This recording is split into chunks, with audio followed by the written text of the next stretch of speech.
Previously on the Lobby USA, spying on American students, a worker at the Israeli embassy describes her remit to our undercover reporter. Gathering intel and reporting back to Israel. That's a lot of what I do. It's report back to the Ministry of Foreign Affairs, Ministry of Strategic Affairs. It's part of a covert campaign to influence America's youth. We have 3 different sub-campaigns: data gathering, working on activist organization, money trail. Wow, it just looks like the state of Israel is employing little spies. In the second of a 4-part series, how the pro-Israel lobby influences Congress. And as our undercover reporter gains greater trust, he is offered an extraordinary assignment.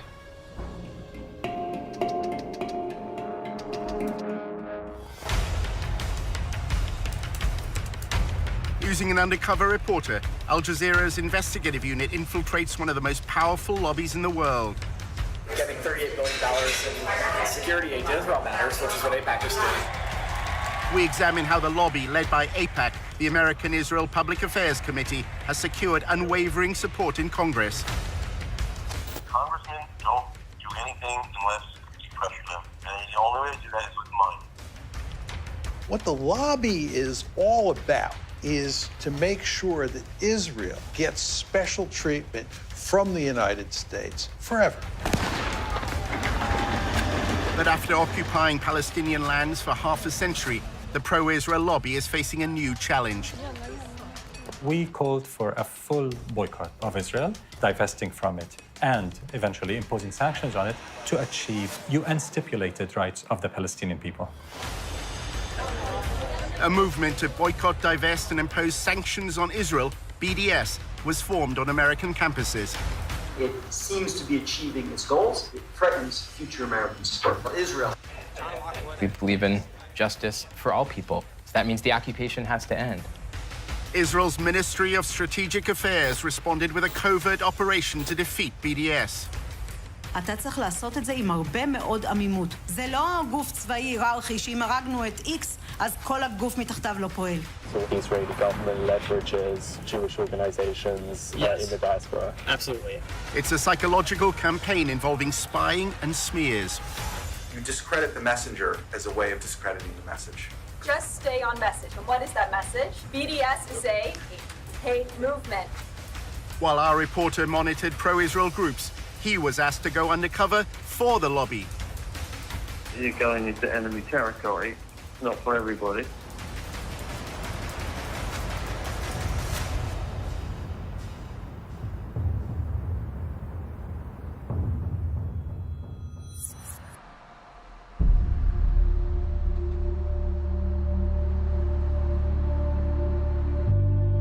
In Washington, Tony often socialized with younger members of the pro-Israel lobby. Here, the discussions are focused on influencing elites. Recent graduates appear to no longer care about debates they had at university. We try and go through student government and pass bills. I mean, you know, looking back on it now, it's all it's total crap. BDS in general, obviously. But also, it's just, I don't know, it doesn't do anything. I mean, fighting back against it has no practical effect. What has a practical effect is getting Congress to give Israel military aid.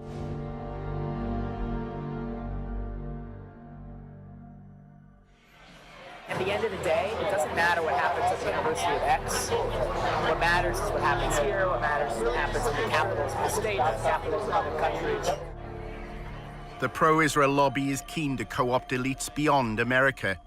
At a party organized by AIPAC, Tony met an intern at a public relations firm whose clients include the United Arab Emirates.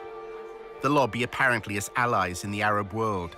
The American Jewish Committee is running a study tour to, it's either Dubai or Abu Dhabi, and they're talking about mutual cooperation.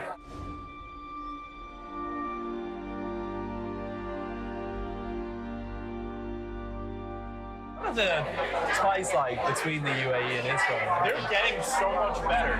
Nobody knows. The governments have to coordinate on security. It's all under the table. They're on trade, security, tech, medicine. There's a lot of cooperation. Basically, where I see it right now is the GCC has all this under-the-table cooperation with Israel, and it's getting to the point where it's getting to the surface. Does the UAE have a stake in BDS? They do run all the time the argument of Palestinian suffering and occupation. They do kind of toe that line, but that's because they have to save face in the Arab League. They're literally just trying to cover their bases. Are they actually helping out BDS in any way? They benefit from Israeli tech, so they're not going to boycott them. Why would they? Tony's boss at the Israel Project used to work at AIPAC, where debate about Israel's actions or Palestinian rights were rarely prominent. Does the war of ideas matter? I don't know. I know that getting $38 billion in security aid to Israel matters, which is what AIPAC just did. That's what I'm proud to have been a part of for so long.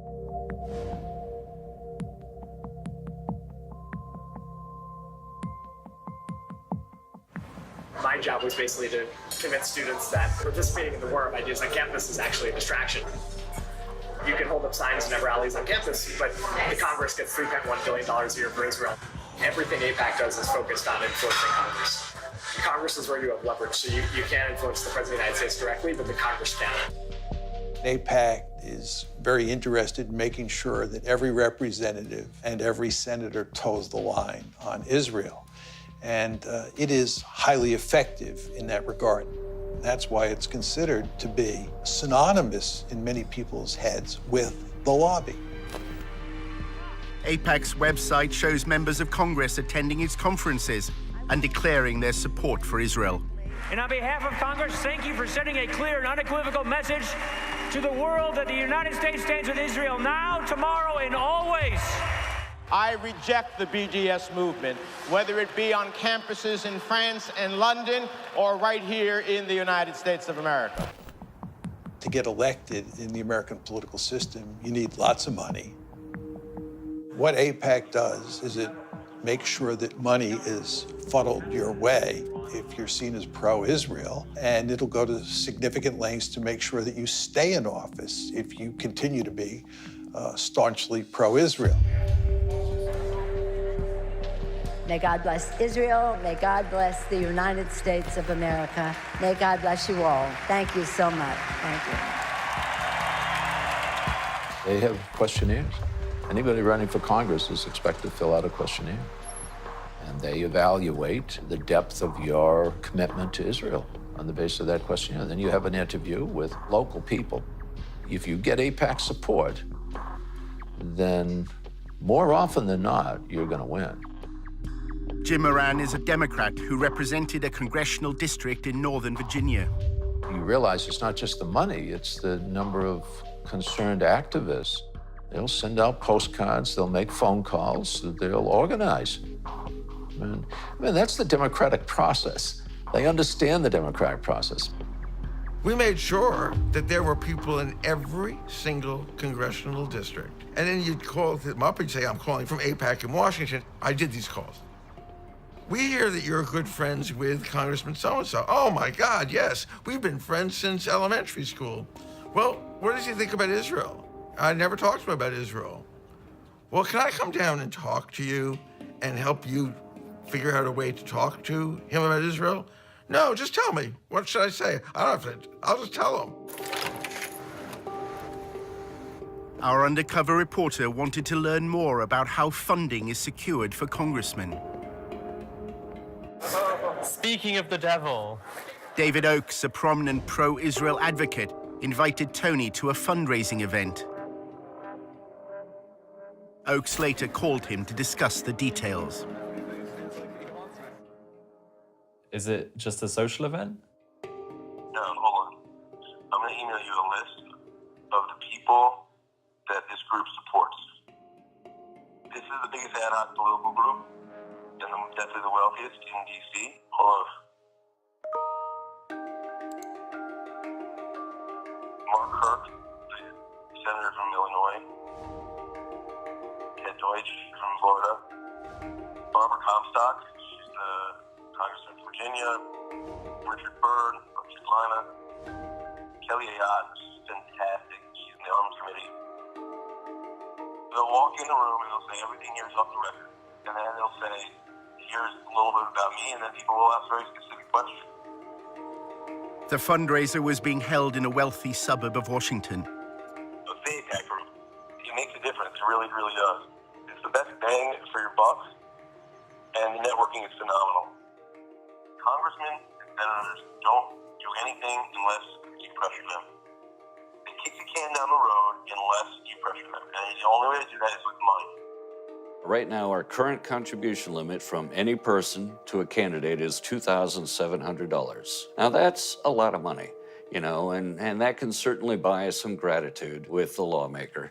But if you really want to add punch to that type of buying of favors, what you do is you get 50 or 100 people together at an event like this, all chipping in $2,700, and then you bundle it all together and hand over the total amount to the lawmaker. At that point, we're talking anywhere up to $250,000. So suddenly you've got a group of people with the same demand they want from the lawmaker, handing over $250,000. That buys a lawmaker. The fundraiser was for Anthony Brown, who ran for Congress in November 2016. This is direct spending. Brown's going to use that 30 grand to do ad campaigns. So they strategically pick the ones who are in the close regions that they want to build relationships with. So we want the Jewish community to go face to face in a small environment, 50, 30, 40 people, and say, this is what's important to us. We wanted to make sure if we give you money that you're going to enforce the Iran deal. That way, when they need something from him or her, like the Iran deal, they can quickly mobilize and say, look, we'll give you 30 grand. They actually impact it. He's actually saying we're buying these office holders. And that's the point. We're chipping in all this money so we can hand over $100,000 or $200,000 to the office holders so we can buy them. You're not supposed to advertise. There's all these advertising laws. I was surprised they had an invite. I've never seen an actual invite before. Oakes described a similar event he attended in New York, which included donors from Wall Street. In New York, with Jeff Talbot, we don't ask a goddamn thing about Palestinians. You know why? Because it's a tiny issue, that's why. It's a small, insignificant issue. The big issue is Iran. We want everything focused on Iran.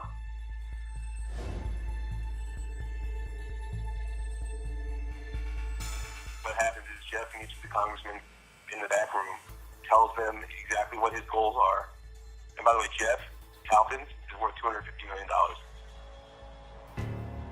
Basically, they hand him an envelope with 20 credit cards and say, you can swipe each of these credit cards for $1,000 each.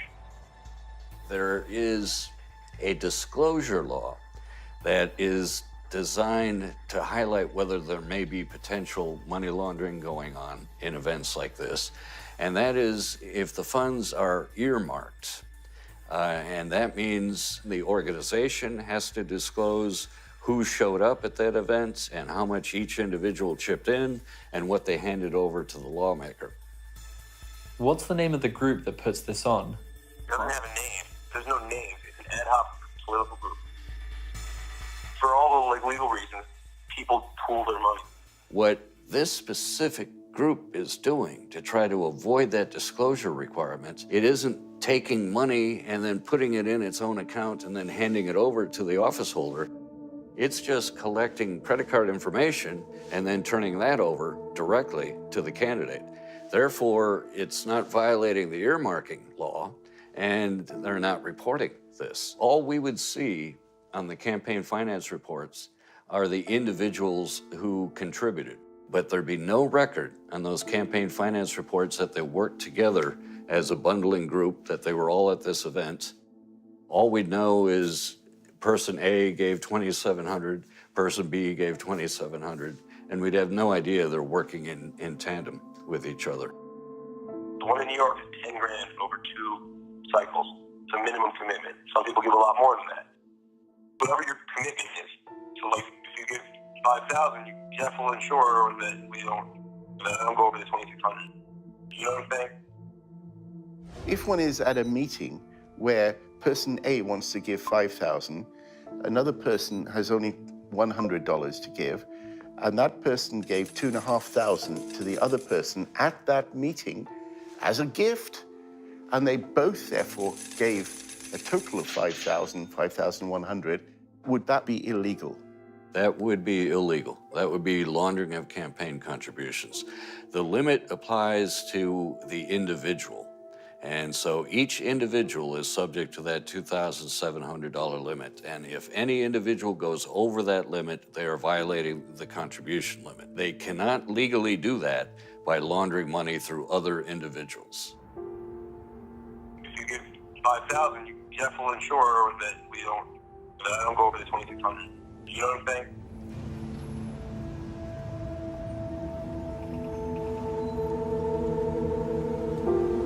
During a cab journey across Washington, Tony's boss at the Israel Project, Eric, spoke about his former job as a fundraiser for Jeb Bush. I was one of the first employees on the Bush campaign. The first time Trump came up in a conversation was we were going to solicit him for Jeb. And we were like, why isn't he writing a check? We would joke, like, this is the donor who went nuts. Eric shares his concerns about Jeb Bush's campaign. I hope the Justice Department doesn't make an example out of Bush, because we were operating in a real gray zone. And we raised enough money, we figured, let them come at us, we'll defend ourselves. We thought he's going to be the Republican nominee, everyone did at that stage. A relatively small number of families supply hundreds of millions of dollars annually to lobby politicians. The 200 families whose giving constitutes 90% of all political giving are not giving because they want a government contract or because it's good for their business. They're doing it because they actually care. In my view, it's obscene how much money there is. One of the most effective uses of the lobby's funds occurs when Congress is on its break. Every year, they fly hundreds of members of Congress to Israel for these extended travel junkets that are really lavish. They're first-rate vacations. They'll rack up $20,000 or more for a vacation for a member of Congress. The member can bring along their spouse, and they have a great time. You are told that Israel continues to be under siege from hundreds of millions of its neighbors who are Muslim and who hate Israel, who hate Jewish people. You're told that Israel survives because of the United States and because of American politicians like you who support us. An attempt was made to change the law so that all expenses-paid trips would be considered a bribe. I drafted legislation to try to reform the whole profession of lobbying, to get rid of free travel and gifts from lobbyists. The Honest Leadership and Open Government Act of 2007 significantly enhanced the travel restrictions that if you're an organization that employs a lobbyist, you can only provide a one-day trip for a member of Congress. Then AIPAC exerted its influence. There was a major loophole written into the travel restriction that was essentially engineered by AIPAC, and this loophole is widely known as the AIPAC loophole. The clause excluded educational trips organized by a charity that didn't hire lobbyists. AIPAC happened to be affiliated to such a charity. It doesn't have an office, it doesn't have any employees, it's just a tax form that they filed. Gifts of dinner, gifts of wonderful resorts to stay at, gifts of entertainment, all of which is packed up into one of these trips, is a very, very effective tool at influence peddling. Most of our donors were like nudniks, like schleppers. The quality is starting to improve. We're attracting more impressive people. Until recently, the people we're attracting, is the guy who's wealthy, gives away $25,000 a year, $10,000 is to us, and this is his hobby and full-time job, and he won't shut the up or stop calling. We're finally starting to expand into the class of donors that AIPAC has, which is like the more elite, easier to work with, smart, strategic, writing big checks kind of money. It takes just as much time to get a $10,000 check from someone as it does getting $500,000. The money raised by AIPAC doesn't just fund congressmen who support their goals. If you wander off the reservation and you become critical of Israel, you not only will not get money, AIPAC will go to great lengths to find somebody to run against you and support that person very generously. And the end result is you're likely to lose your seat in Congress. They threaten. They immediately threaten. Even if they know that AIPAC can't defeat them, AIPAC can make their lives more difficult. They can make sure that their next town meeting or something, some members of the Jewish congregation jump up and say, but you're anti-Israel. In 2002, AIPAC was lobbying Moran to vote for the invasion of Iraq. The executive director of AIPAC said that his most important accomplishment was securing the authorization for the use of U.S. military force in Iraq. AIPAC was pushing it very hard. Why does AIPAC benefit from the United States going to war? The United States getting involved in wars in the Middle East is ultimately in Israel's interests, because we have a stake in the region. Congressman Moran refused to vote for the invasion, as AIPAC requested. There are compelling, fundamental reasons why this body should oppose this resolution. Then at a public meeting, he was asked a question. A Jewish woman actually stood up in a town hall. She said, why aren't more Jews involved in the marches against the war? I said, if the leaders of the Jewish community were opposed to the war, I think that would make a difference. The lobby reacted, claiming this was evidence of Moran's belief in a Jewish conspiracy that was leading America to war. There was a conservative rabbi in my district who was assigned to me, I assume, by AIPAC. And he had warned me that if I voiced my views about the Israeli lobby, that my career would be over, and implied that it would be done through the Post. And sure enough, the Washington Post editorialized brutally. Everybody ganged up.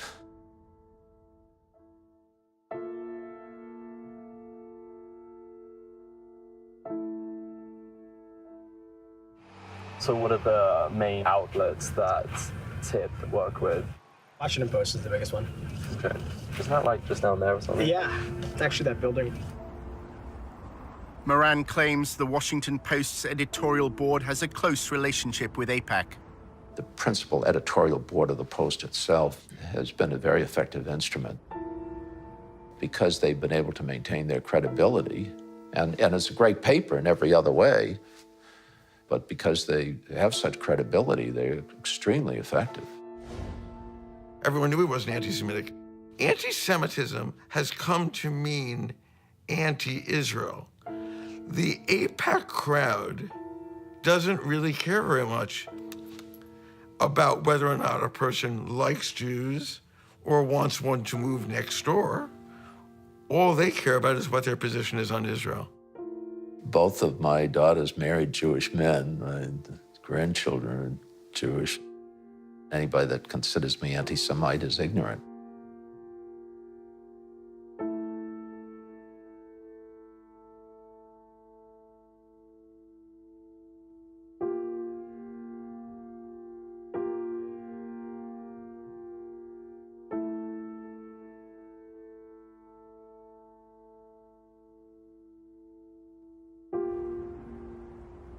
In part two, a battle over the definition of anti-Semitism on America's campuses. There are those who claim, oh yeah, we're trying to stop anti-Semitism, but what they're actually trying to do is stop advocacy for Palestinian human rights.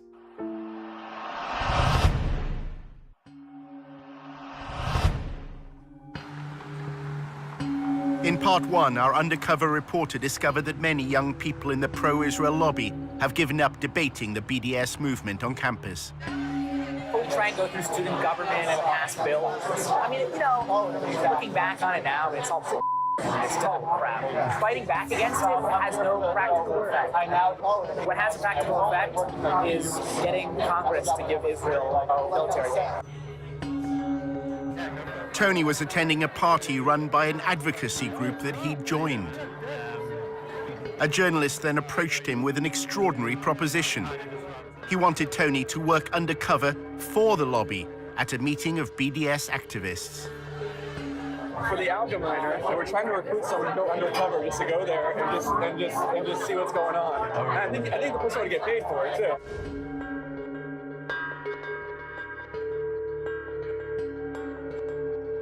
Yeah. Someone's gonna sign up, read that profile, just kind of like see what's going on. Higher up, they sent me an email today that like, do you know anyone who could do this?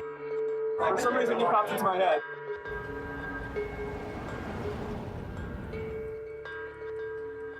A few days later, a journalist from the Allgemeine contacted Tony. It would be undercover. It has to be kept pretty quiet. We would like to have some recording device on your person.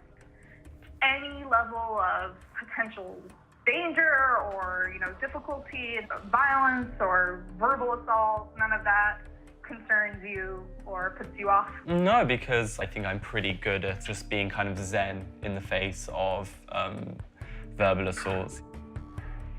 The Allgemeine claims to be the fastest growing Jewish newspaper in America. It pays particular attention to events on college campuses. We're working on a project now about ranking U.S. universities and colleges in terms of their anti-Semitic and anti-Israel activity.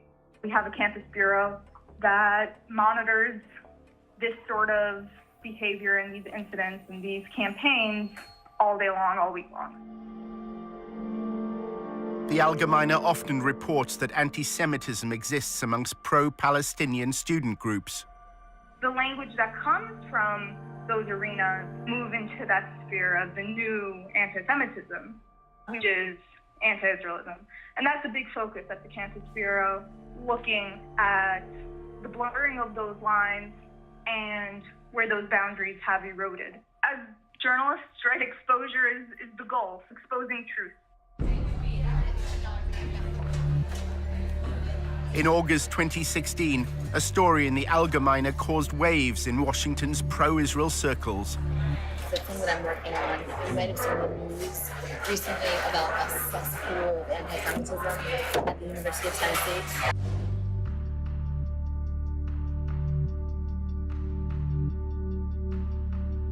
So the expose was on these anti-Semitic tweets. They uncovered 14 current students, 5 recent graduates at the University of Tennessee that had tweeted all of these horribly anti-Semitic things.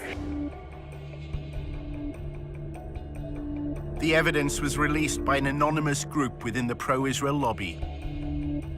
They're called Canary Mission. Nobody really knows who they are. Yeah. They expose anti-Semitism, anti-Israelism, and anti-Americanism in the U.S., like on college campuses.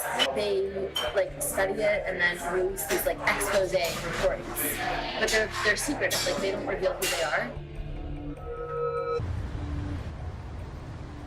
The University of Tennessee is based in Knoxville, a quiet city in the east of the state.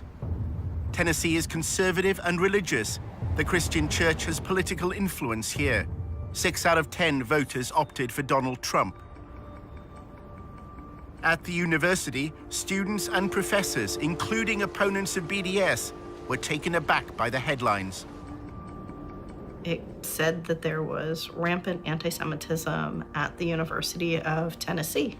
This was quite a shock. It was very surreal and strange. I didn't see anything happening on the ground. It all seemed to be internet-based. There's this international headline with our names and this defamation of our characters. It was the last thing that we were expecting to happen. I was surprised that they were targeting the University of Tennessee.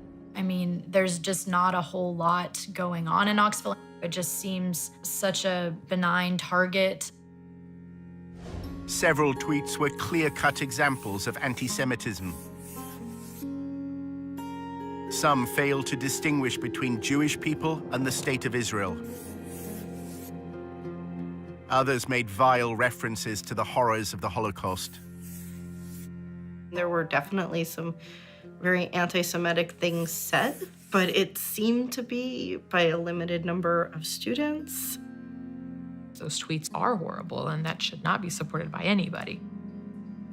One of the students, there were tweets from when they were 14, 15, and 16 years old. People do and say stupid things.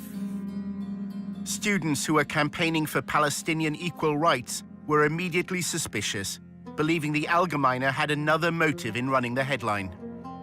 The way that I saw that article was that to discredit some of the work that we were doing, they threw in these people who are a part of the Muslim community or a part of the Arab community around Knoxville, and things that they had said, things that they had done. They were very old, a lot of times before people had gotten to college. I think this is just old stuff that's being dug up for lack of any other material.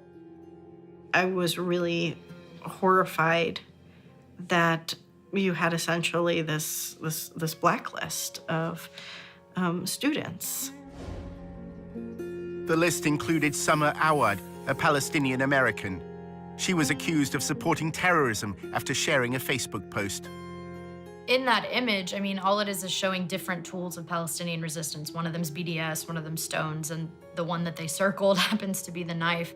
They obviously have much bigger weapons than the Palestinians can even imagine having, but they're just able to frame this image of violence and to frame this image of defending themselves. Shortly after being named by Canary Mission, posters and flyers linked BDS supporters to Hamas. There was a list of most of the names of the students that were mentioned in the Canary Mission. All I kept seeing were flyers all over the place. Like, they'll put it on cars, they'll put it on side tables in the student centers and stuff like that.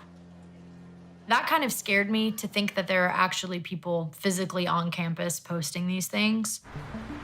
Back in Washington, Aviva is drafting a letter to the University of Tennessee on behalf of the Brandeis Center. They want the university to take a stand. We're telling them that basically they need to issue a stronger statement. They need to investigate the students that were involved. They need to offer education and training. In addition to drawing attention to those responsible for anti-Semitic tweets, their orchestrated release served another purpose. It's part of a wider campaign by the pro-Israel lobby. The problem right now, I think, on universities is that administrations don't realize that anti-Israel statements or anti-Zionist statements often are also anti-Semitic. To find out what anti-Semitism means for the lobby, Tony visits Aviva's boss at the Brandeis Center for Human Rights in Washington. Despite its name, it's a pro-Israel lobby group. Hi. It's great to finally meet you. Really good to meet you. Kenneth Marcus is involved in the lobby's attempt to redefine anti-Semitism in a way that could include criticism of the state of Israel. Right now, the challenge is that there are people who say, you know what, anti-Israel politics have nothing to do with anti-Semitism. Well, you've got to show that they're not the same, but they're not entirely different either.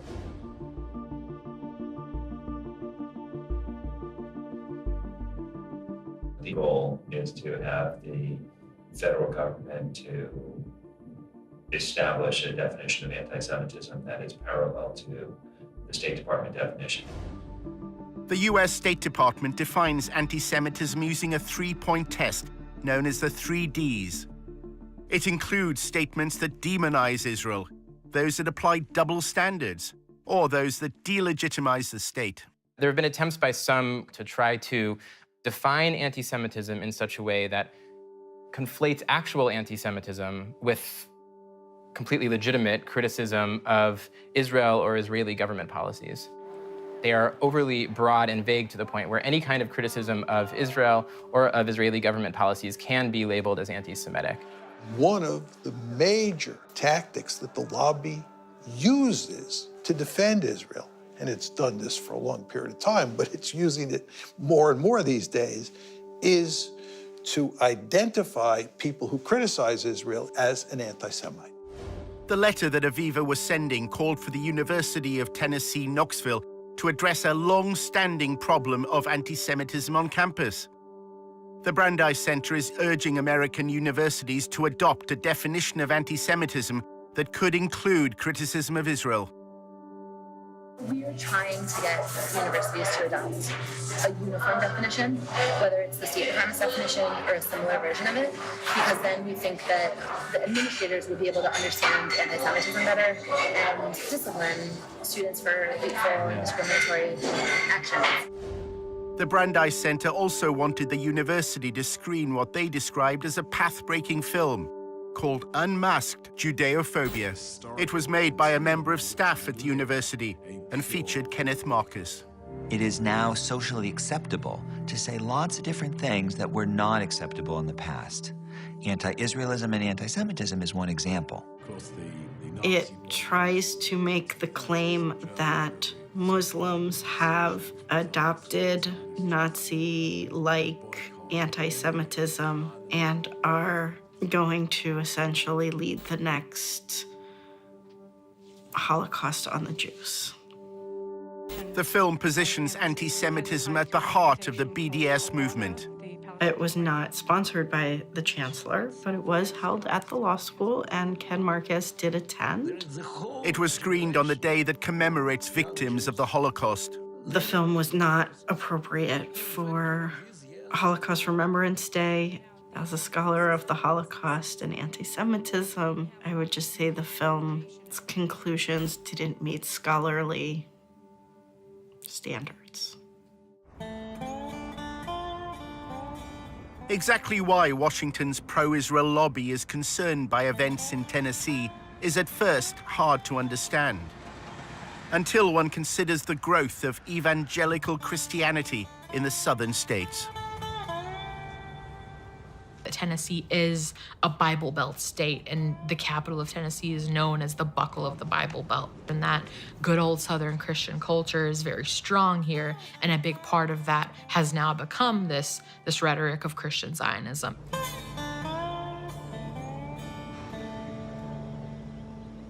Satan hates Israel and the Jews because Israel's restoration initiated the last days of Bible prophecy. Christian Zionists believe that for the end of times to come, for Christ to return, it's necessary for Israel to control all of what was historically considered to be Israeli territory. Based on prophecy, Jesus Christ could never have returned for the church to resurrect the dead in Christ until Jerusalem was first in the hands of Israel and the capital of Israel. Christian Zionists and Christian organizations that lobby on behalf of the Israeli government, a lot of them have a theology which I think is in many ways anti-Semitic. The Jews have to leave the West. It says in your Bible, God will bring them back to Israel from the West. It instrumentalizes Jews in such a way that their goal is that all Jews around the world will leave where they live and move to Israel, because in their theology, that is what will lead to the coming of the Messiah again, and then all of the Jews will convert or will all be killed. Leaders of the Christian Zionist lobby threw their weight behind the Trump election campaign. I have been asked 101 times plus, why do you think Donald Trump won? And I have an immediate answer. Because he was the only one that was blessing Israel. The evangelicals flooded the voting booths this time like at no time in our history. And a lot of the laws that are being enacted in those states that are pro-Israel, anti-BDS, are coming about in part because there is so much sympathy for Israel in that community, which has a lot of political power. Senate Joint Resolution 170, by a resolution to condemn boycott, disinvestment, sanctions movement, and increasing incidents of anti-Semitism. In 2015, Tennessee became the first state legislature to condemn BDS.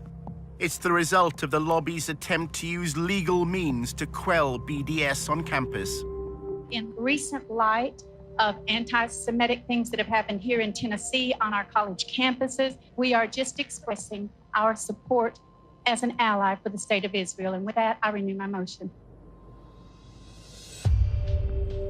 made it seem as though there's this huge Palestinian liberation movement happening in this state. That's the way that it was presented at the legislature, was that we need to stop this before it takes over our state. There's an intensive effort by Israel and pro-Israel groups to get governments, universities, legislative bodies to adopt a definition of anti-Semitism that includes criticism of Israel and its state ideology, Zionism. We're the space where a lot of these things are initially brought and tested. The rough drafts, like the beta version, comes here, and then you'll see that same bill go into another legislator the following year. According to their definition, if I say to you that I believe that instead of separate Israeli and Palestinian states, there should be a single state where Jews, Christians, Muslims, atheists, everyone has full equal rights, the way they do under the Constitution of the United States, that would make me an anti-Semite because I'm denying Israel's right to be a Jewish state. How to define anti-Semitism?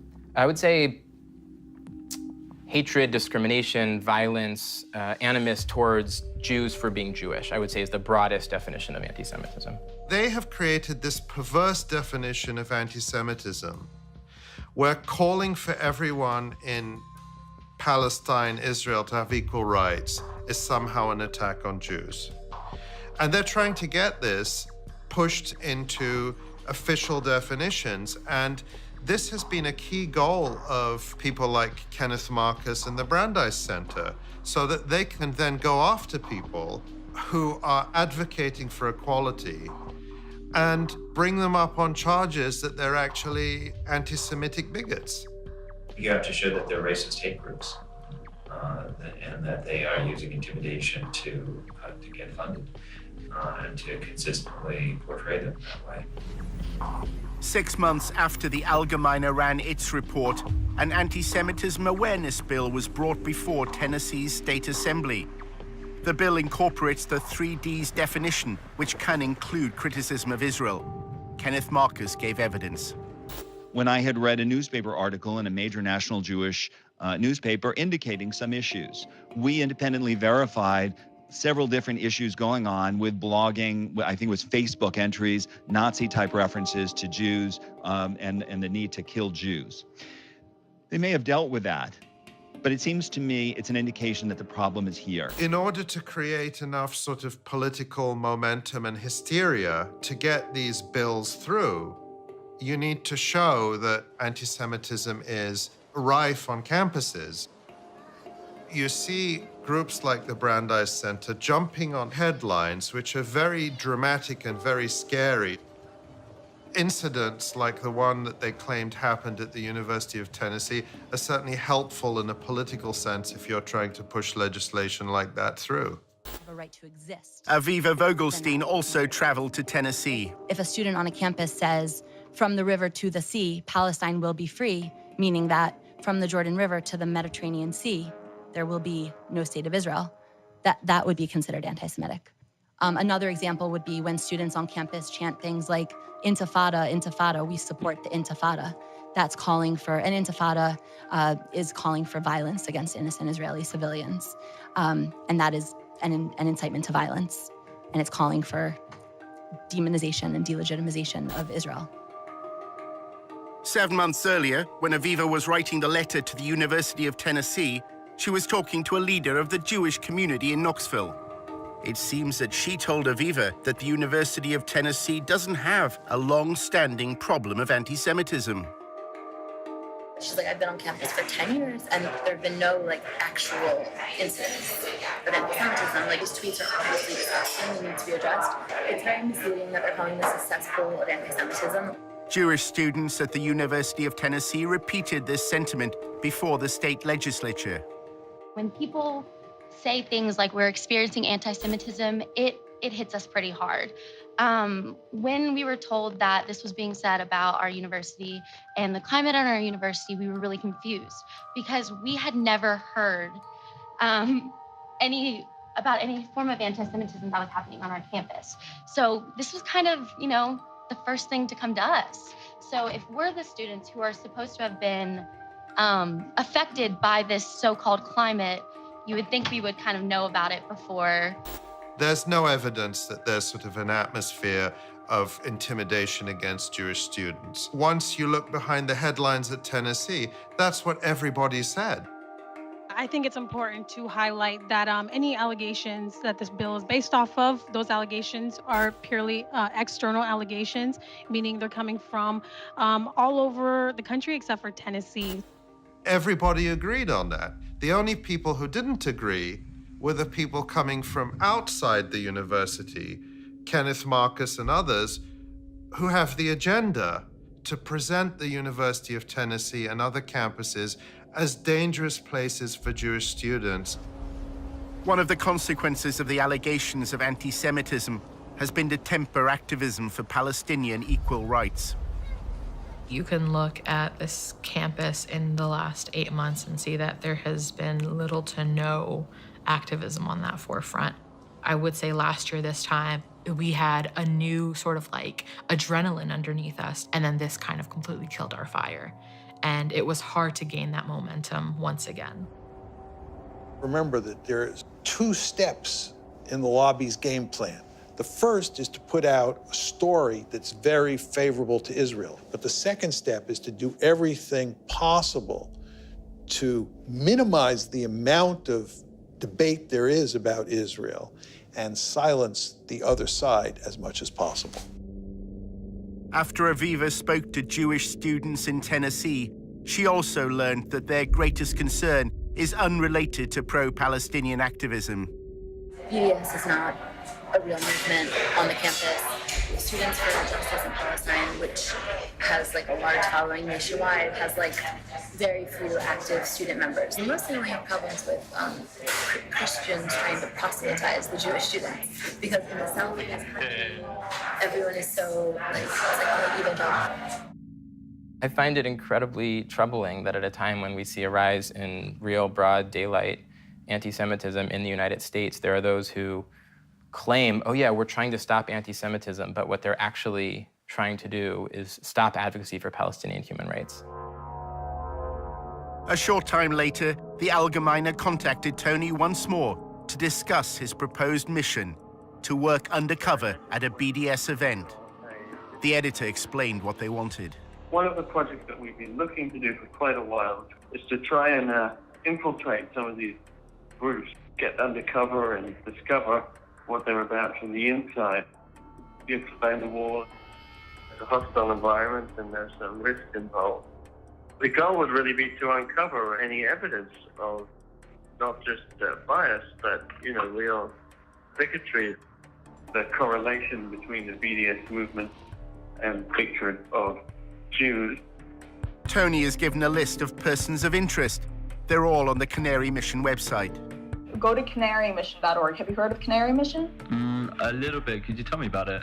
People who hate it, the people who are being targeted by it, call it a blacklist. You have names here that show up on this database. Students and professors, faculty, speakers, organizations that have ties to terrorism, outright ties to terrorism, or terrorists who have called for the destruction of the Jewish state. Despite running Canary Mission's Tennessee expose, the Allgemeine staff say Canary's identity is still a mystery. It's an anonymous site. Nobody has any idea who's actually running this thing, and people have tried and looked into it. If you're on board in terms of concept, then I guess the next thing we just need to figure out is the money. Can we wait for a follow-up email from you? Does that make sense? Yeah, sure. I should get that to you within the next 24 hours.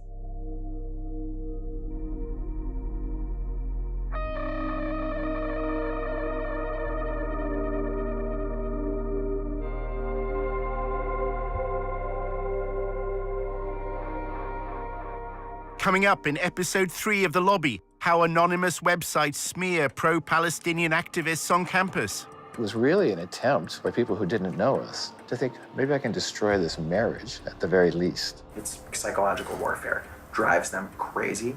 They're terrified of Canary Mission. And we reveal for the first time the people behind Canary Mission.